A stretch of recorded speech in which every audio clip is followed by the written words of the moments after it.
So behind me here is a boat that my wife bought at auction for $7. We're gonna take up sailing. But the story of how this boat wound up here is interesting.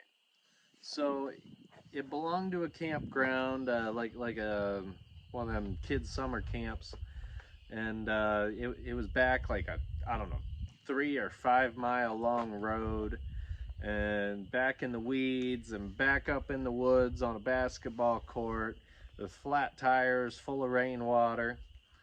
And so once they got the tires aired up, they had to take a transfer tank back and air the tires up. I say they because I was at work. I would have went and recovered it myself, but my wife, she said that she could handle it, and she took her brother along. So I was like, okay, this is your baby. You take care of it. So she did. She did. They took good care of it. They got back here. They aired the tire up. Then because it was full of rainwater, they had to dump the water out before they could get it up on the trailer hitch. So they used the pickup emergency tire jack. A little bit of ingenuity there. She ain't no dummy. They jacked up the trailer, dumped the water out, sat it on the hitch. Then they figured out that the hitch on our truck was too high, so they had to switch hitches, which meant going and getting my brother-in-law's truck.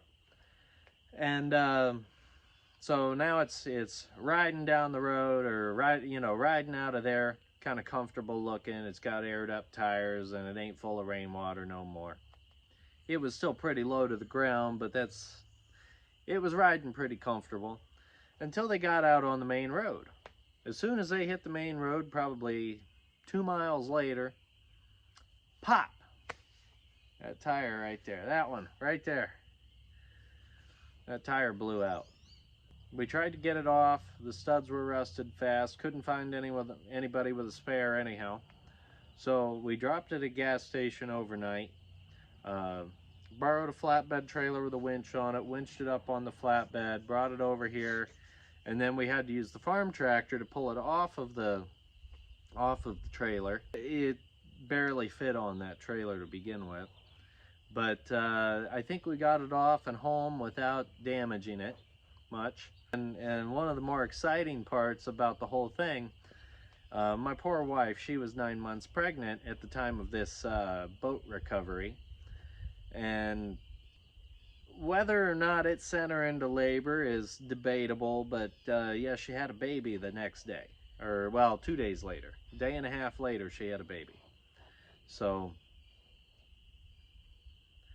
we're gonna see if we can resurrect this boat from the weeds and learn to sail. Stay tuned, like and subscribe. We'll catch you later.